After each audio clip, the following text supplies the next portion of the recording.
Et nous sommes en direct de la place de la République à Paris. La grande manifestation contre la réforme des retraites est partie. À la mi-journée, il y avait 450 000 manifestants dans les rues françaises selon le ministère de l'Intérieur. Jean-Claude Mailly de FO affirme que l'objectif de 2 millions devrait être rempli. Nous retrouvons sur place Céline Breuel. Céline, on a un peu l'impression que les leaders syndicaux crient déjà victoire. Ils annoncent d'ailleurs d'ores et déjà une nouvelle mobilisation. Eh bien oui, parce que les leaders syndicaux voient bien que la mobilisation est plus importante qu'en juin dernier. Il est trop tôt, bien sûr, pour dire dans quelle mesure.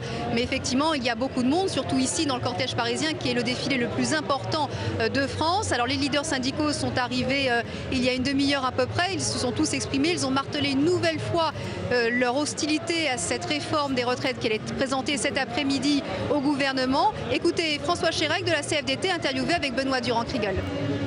Le message est simple aujourd'hui. Les salariés disent deux choses. Il faut une réforme des retraites, mais il ne faut pas celle-là.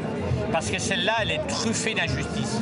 Donc il faut la modifier, en faire une autre. Il faut éradiquer les injustices de cette réforme. Et la seule façon de le faire, c'est d'en faire une autre. Voilà, le message, il est simple, il est clair. Le gouvernement a tardé à annoncer ces mesures. Maintenant, il en payera le prix en quelque sorte. Il faut qu'il change réellement, profondément sa réforme. C'est ce qu'on attend de lui. Alors les syndicats savent très bien que cette mobilisation, même si elle est massive aujourd'hui, ne suffira pas à faire reculer le gouvernement sur l'essentiel de la réforme.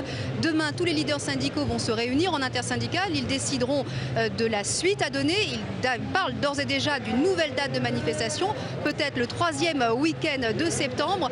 Donc on en saura plus demain, mais les syndicats ne comptent pas en rester là.